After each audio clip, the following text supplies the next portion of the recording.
of like they say that God can always exist, but they won't allow you to say that energy can always exist. Something much simpler than God.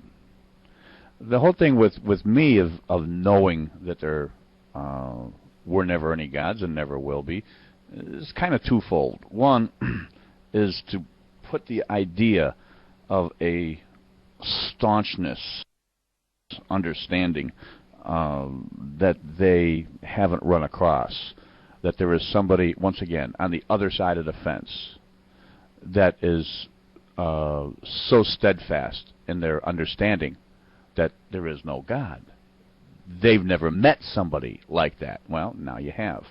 The second thing is just understanding, the con, okay? How a con is done, how people accept these things, how it was perpetrated. When you look at the cosmos and when you look at things, there is no divine hand needed. The nature of things do what they do. That's it. To interject a God, this shouldn't even be in our vocabulary. Nothing suggests it. It just comes from the ego of man. And this, at one point in time, wanting knowledge and not being able to actually discover things led to an increase wanting of God. And then these people would perpetrate themselves as knowledgeable of godly things, and then people would actually believe it because they knew something that they didn't. And they believed that, this was the cure for that, and God did this and that, just because, people were ignorant. So now is the time that ignorance needs to go away. And we need to fill people's brains with things that actually exist in reality. Metaphysics is nonsense. It's thinking too much about things. It's wishful thinking. If you want to be Iron Man or Green Lantern, fine. But once you come into that, I'm like, good day, and I'm walking the other way. Theism is very much like that, except you really can't get away from it because it's everywhere. Yeah, I tend to agree, obviously, but I need religion because that's what I study. So without it, I have nothing to study. So yeah, it's a good thing. No, my point with Gnostic atheism, and I'm not going to defend my position here, but the point emotionally is that it is in fact a religion in the sense that it does answer a question with faith. It answers that there is no God, and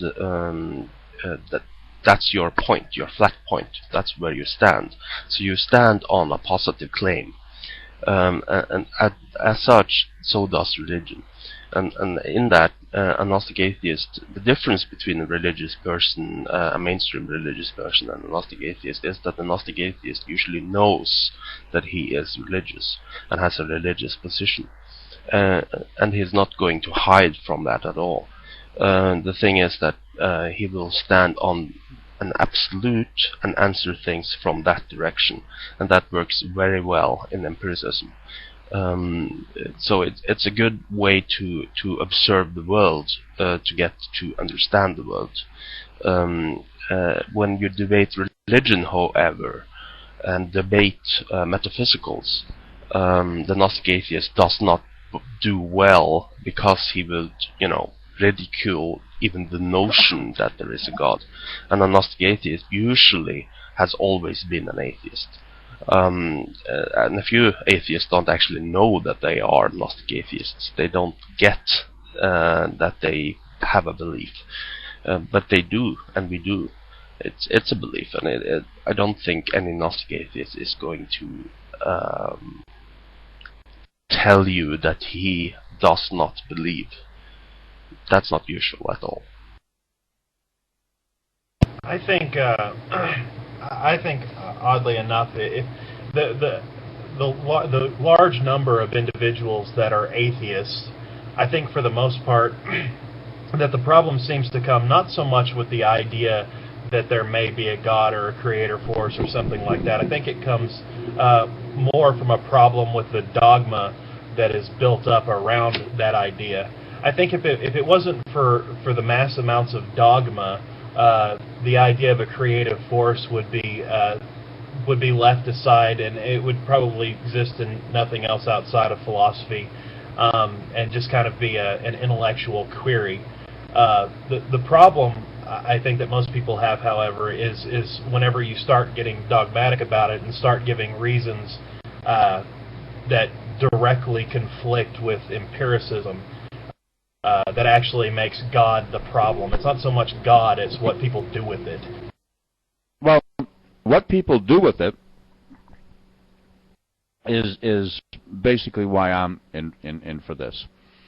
And Credos, whether you're here or not, you would be the next subject or the next topic, basically. And the question that we ask in this room is, if God told you to kill an atheist, would you? The majority of the believers say yes. That's the problem. Understanding how the mind works and the frailties of the human brain and the mind, the interface.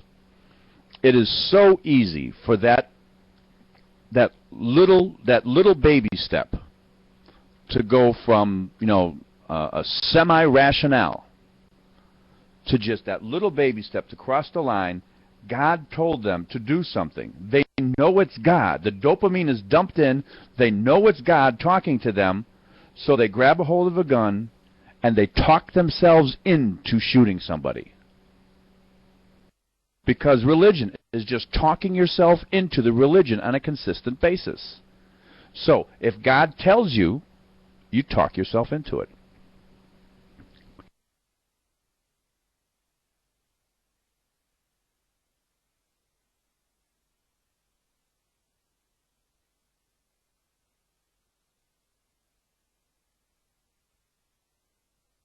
Thing happens to this planet, these people of faith are just going to go off the hook. There needs to be education to make sure that doesn't happen. I was quite surprised that Von Helton understands that volcanoes aren't coming from Satan. The way he talks and stuff, I would think that he would think that would be satanic, something satanic. But he was in here yesterday, and he didn't have a problem with the natural effects of what the Earth does and doesn't do. Go ahead. Sorry, I just want to expound on something you said. We do need more education, and the unfortunate thing is you've got these missionaries. Answers in Genesis is one of the biggest. Is actually sponsoring a lot of missionary activity.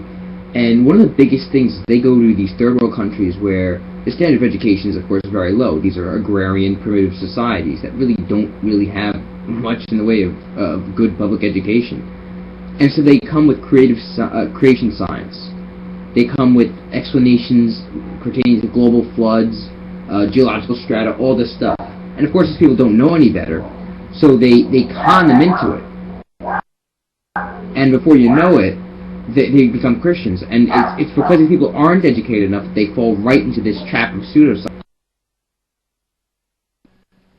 And we got a lot of that here in the United States, too. I got another phone call here.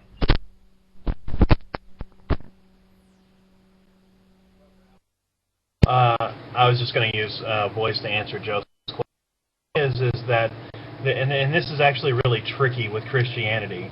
The idea of God is different than the idea of God in the Bible, because basically what they've done is they've taken the idea of a supernatural creator entity and then given that name to a specific entity, which is the God of the Bible. Okay, so the idea of God is separated because you can have many different gods. It just happens to be that with Christianity they named God instead of giving it a name like Bob or Allah or Krishna or whatever the hell else anybody else did.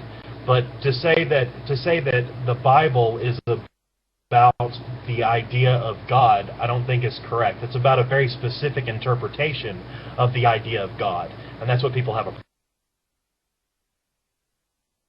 Well, the whole thing is also that this God is particularly interested in them.